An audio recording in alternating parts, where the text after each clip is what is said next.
Hello बच्चों, चलिए प्रश्न को पढ़ते हैं। एक त्वरित एक की आवृत्ति 256 हर्ट्ज है। जब इसको अज्ञात आवृत्ति के त्वरित बी के साथ बजाया जाता है तो प्रति सेकंड 4 विस्पंद उत्पन्न होते हैं। जब एक ही भुजा पर कुछ मोम लगा देते हैं तो प्रति सेकंड एक विस्पंद सुनाई पड़ता है।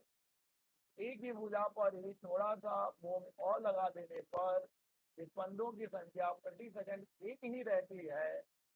बी की आवृत्ति ज्ञात कीजिए। दूसरी बार मोम लगाने के बाद ए की आवृत्ति कितनी हो जाती है। तो चलिए बच्चों, सबसे पहले हम लिख लेंगे मूल अवधारणा। मूल अवधारणा जिस पर कि यह प्रश्न आधारित है। तो बच्चों, यह प्रश्न आधारित है विस्पंद पर, जिसे कि हम इंग्लिश में कहते हैं बेस। बच्चों, विस्पंद ध्वनि तरंगों के अध्यारोपण पर आधारित एक ऐसी घटना है जिसमें कि लगभग समान आवृत्ति की दो ध्वनि तरंगें लगभग समान आवृत्ति की दो ध्वनि तरंगें जब माध्यम के किसी बिंदु पर अध्यारोपित होती है तो बच्चों उस बिंदु पर ध्वनि की तीव्रता में आवृत्ति परिवर्तन होने लगता है। और बच्चों, ध्वनि की तीव्रता में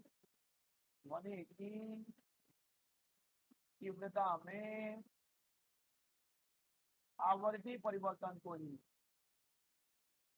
होने वाले ध्वनि की तीव्रता में आवृत्ति परिवर्तन को ही कहा जाता है बच्चों विस्पंद। विस्पंद तो क्या होता है बच्चों? विस्पंद ध्वनि तरंगों के अध्यारोपण पर आधारित एक ऐसी परिघटना है जिसमें कि दो ध्वनि तरंगें जिनकी आवृत्तियां लगभग समान हो जब माध्यम के किसी बिंदु पर अध्यारोपित होती है तो उस बिंदु पर ध्वनि की तीव्रता में आवृत्ति परिवर्तन होने लगता है। अर्थात ध्वनि की तीव्रता में उतार चढ़ाव देखने को मिलता है एक क्रमिक रूप से। इस घटना को ही हमने नाम दिया है विस्पंद का। बच्चों, एक उतार और एक चढ़ाव को मिलकर बनता है एक विस्पंद। एक उतार और एक चढ़ाव को मिलकर बनता है एक विस्पंद। और हर एक सेकंड में जितने विस्पंद सुनाई देते हैं उसे कहा जाता है विस्पंद आवृत्ति, जिसे हम कह रहे हैं विस्पंद प्रति सेकंड। और याद रखिए बच्चों कि विस्पंद प्रति सेकंड अर्थात विस्पंद आवृत्ति दोनों ध्वनि स्रोतों की आवृत्तियों का अंतर होता है। दोनों ध्वनि स्रोतों की आवृत्तियों का अंतर होता है। बच्चों, इस सूत्र का हम उपयोग करने वाले हैं इस प्रश्न में। और बच्चों, एक मूल अवधारणा हमें और लिख लेना चाहिए, इसके बिना तो यह प्रश्न बनेगा ही नहीं। बच्चों, हमें यह याद होना चाहिए कि किसी भी त्वरित पर मोम लगाने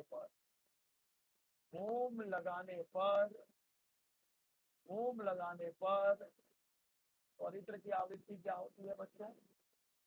त्वरित्र की आवृत्ति मोम लगाने पर त्वरित्र की आवृत्ति घट जाती है।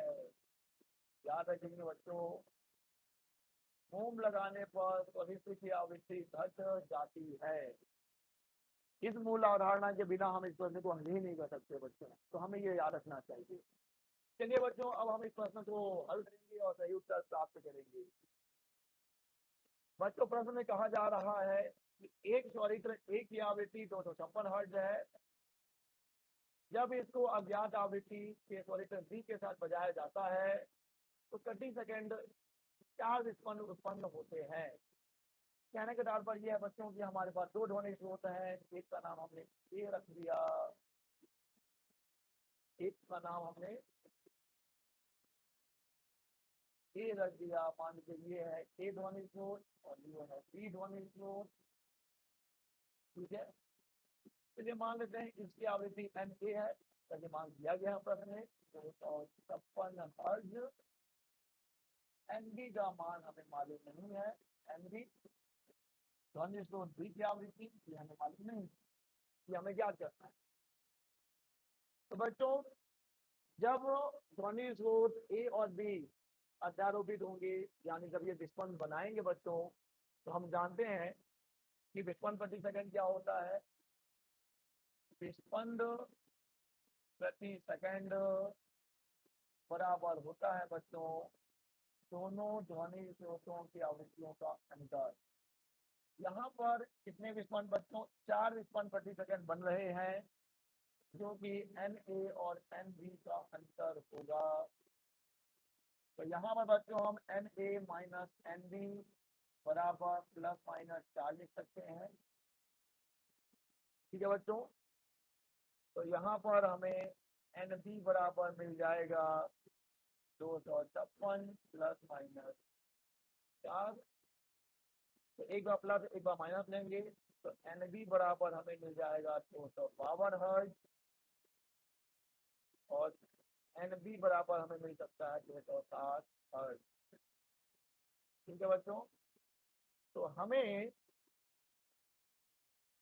जो ध्वनि स्रोत हमारा B है उसकी संभावित 2 आवृत्तियां मिल रही हैं। आगे हम कंफर्म करेंगे कि इनमें से कौन सा आवृत्ति B का होगा, कौन सी आवृत्ति B की होगी बच्चों। 2 संभावित हैं, 252 भी हो सकता है, 260 भी हो सकता है, लेकिन होगा कोई एक ही। चलिए बच्चों अब आगे चलते हैं, प्रश्न को पढ़ते हैं। एक ही भुजा पर कुछ मोम लगा देते हैं तो प्रति सेकंड एक विस्पंद सुनाई पड़ता है। बच्चों देखिए क्या हो रहा है।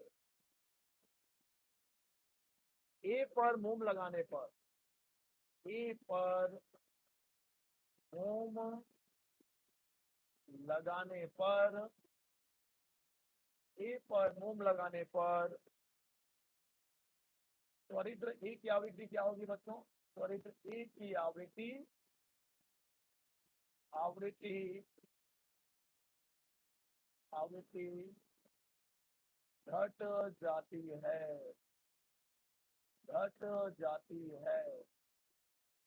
ठीक है बच्चों, अब देखिए मोम लगाने पर ए की आवृत्ति घटेगी, और अब कितना प्रति सेकंड हमें विस्पंद मिल रहा है? 1 विस्पंद प्रति सेकंड, यानी कि विस्पंद भी 3 से कम हो गया है। विस्पंद में 3 प्रति सेकंड की कमी आई है। ठीक है बच्चों, तो एक विस्पंद प्रति सेकंड सुनाई देने के लिए, सुनाई देने के लिए, सुनाई देने के लिए कितने की कमी होनी चाहिए बच्चों? 3 विस्पंद, 3 विस्पंद प्रति सेकंड घटना चाहिए, घटना चाहिए। ठीक है बच्चों, तो अब यहाँ पर हमें अपना कॉमन सेंस यूज करना पड़ेगा कि मोम लगाने पर एक की आवृत्ति घटी है, जैसे कि विस्पंद 4 से कितना हो गया बच्चों? विस्पंद 4 से हो गया है 1, अर्थात इसके में कितने की कमी आई है बच्चों? 3 की कमी आई है। तो अब बच्चों जब विस्पंद में 3 की कमी आई है, बी की आवृत्ति में कोई परिवर्तन होना नहीं है, तो बच्चों किसकी आवृत्ति घटी होगी? एक की आवृत्ति घटी होगी, और एक की आवृत्ति कितनी घटी होगी बच्चों? एक की आवृत्ति 3 घटी होगी, अर्थात बच्चों अब एक की आवृत्ति कितनी हो जाएगी बच्चों? अब एक की आवृत्ति, अब एक की आवृत्ति, अब एक की आवृत्ति कितनी हो गई बच्चों? अब एक की आवृत्ति हो जाएगी, चलिए हम इसे एंटी डैश का नाम दे रहे हैं। 256 पहले था, अब -3, यानी कि अब हो गया 253 हर्ट्ज। ठीक है बच्चों, अब जब मोम लगा देने पर एक की आवृत्ति 253 हर्ट्ज हो गई है, और इस स्थिति में जब हमें विस्पंद मिल रहा है 1 विस्पंद प्रति सेकंड, प्रश्न पढ़िए, तो प्रति सेकंड 1 विस्पंद सुनाई पड़ता है। तो बच्चों बी की हमें 2 संभावित आवृत्तियां मिली थी, बी की हमें 2 संभावित आवृत्तियां मिली थी, याद करिए कौन कौन सा बच्चों? एक हमें NB बराबर 252 हर्ज मिला था, या फिर एनबी बराबर बच्चों 260 हर्ज। अब देखिए बच्चों, ए पर मोम लगा देने पर उसकी आवृत्ति 253 हो गई है, लेकिन बी की आवृत्ति या तो ये थी तो यही रहेगी, ये थी तो यही रहेगी।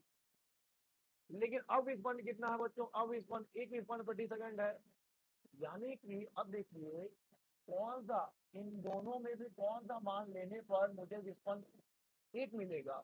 तो बच्चों अब स्पष्ट है, अब कहानी पूरी तरह से स्पष्ट है। अगर मैं 260 ले लूंगा तब तो 260 माइनस 253 7 विस्पंद प्रति सेकंड सुनाई देना चाहिए, तो सही नहीं। कितना विस्पंद बच्चों? 1 विस्पंद। ये तभी संभव है जब बी की आवृत्ति कितनी रही हो? बी की आवृत्ति 252 रही हो। अतः बच्चों बी की आवृत्ति कितनी हो जाएगी?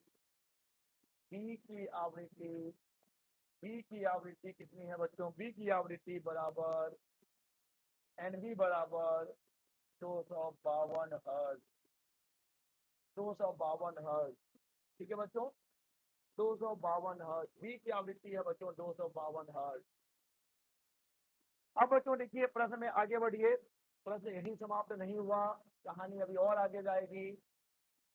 एक ही भुजा पर ही थोड़ा सा मोम और लगा देने पर विस्पंदों की संख्या प्रति सेकंड एक ही रहती है। ठीक है आवृत्ति निजात कर लिया। दूसरी बार मोम लगाने पर एक की आवृत्ति कितनी हो जाती है? चलिए बच्चे मान लेते हैं कि दूसरी बार मोम लगाने पर, दोबारा मोम लगाने पर, दोबारा मोम लगाने पर बच्चों आप मोम दोबारा लगाइए, दोबारा लगाइए। हम जानते हैं मोम लगाने पर क्या होने वाला है, आवृत्ति कम होने वाली है बच्चों। तो पहले एक की जो आरंभिक आवृत्ति थी तो बच्चों वो 256 थी, ठीक है, हमने उसमें मोम लगाया तो उसकी आवृत्ति कितनी हो गई थी? ये एक्स की जैसा दिख रहा है, ये एन ए होना चाहिए। एन ए डैश बराबर हमें कितना मिला था बच्चों? 253 हर्ट्ज मिला था। अब जब हम इसे मोम लगाएंगे बच्चों तो आवृत्ति और घटेगी, यानी कि आवृत्ति और घटेगी, यानी 253 से आवृत्ति और कम होनी है। ठीक है बच्चों, 253 से आवृत्ति और कम होनी है, 253 से आवृत्ति और कम होनी है। लेकिन लेकिन लेकिन याद रखिए विस्पंद 1 प्रति सेकंड ही रहता है, प्रति सेकंड ही रहता है, प्रति सेकंड हमें एक ही विस्पंद मिलेगा और बी की आवृत्ति में कोई परिवर्तन होना नहीं है। बी की आवृत्ति 252 हर्ट्ज हमें मिल चुकी है। तो अब मोम लगा देने पर ए की आवृत्ति जो भी आएगी ये 252 से या तो एक ज्यादा हो सकती है या तो एक कम हो सकती है। तो बच्चों अगर हम एक ज्यादा लें तो 253 हो जाएगा, क्योंकि मोम लगाने से पहले ही है, दूसरी बार मोम लगाने से पहले ही है। तो जब हम दूसरी बार मोम लगाएंगे बच्चों, जब हम दूसरी बार मोम लगाएंगे तो आवृत्ति कम होनी है। तो जब एक से कम होगी बच्चों तब तो ये 252 हो जाएगा। उस स्थिति में 252 और 252 बिल्कुल विस्पंद नहीं मिलेगा, तो विस्पंद मिलना चाहिए, एक विस्पंद प्रति सेकंड मिलना चाहिए। जब ये 2 से कम हो रहा होगा, एक की आवृत्ति 2 से कम हो रही होगी, तभी 251 हो जाएगा बच्चों, 251 हर्ट्ज हो जाएगा। और इस स्थिति में बच्चों प्रश्न समझिए, 252 माइनस 251 हमें क्या मिलेगा बच्चों? इस स्थिति में 252 माइनस 251 हमें एक विस्पंद प्रति सेकंड मिलेगा, जो प्रश्न के हिसाब से बिल्कुल सही बैठेगा।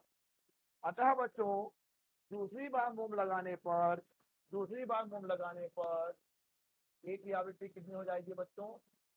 251 हर्ट्ज हो जाएगी, 251 हर्ट्ज हो जाएगी। ठीक है बच्चों, तो बी की आवृत्ति है 252 हर्ट्ज, इस वाले का उत्तर। और दूसरी बार मोम लगा देने पर ए की आवृत्ति कितनी हो गई है बच्चों? 251 हर्ट्ज। आशा करते हैं आपको समझ आया होगा। धन्यवाद।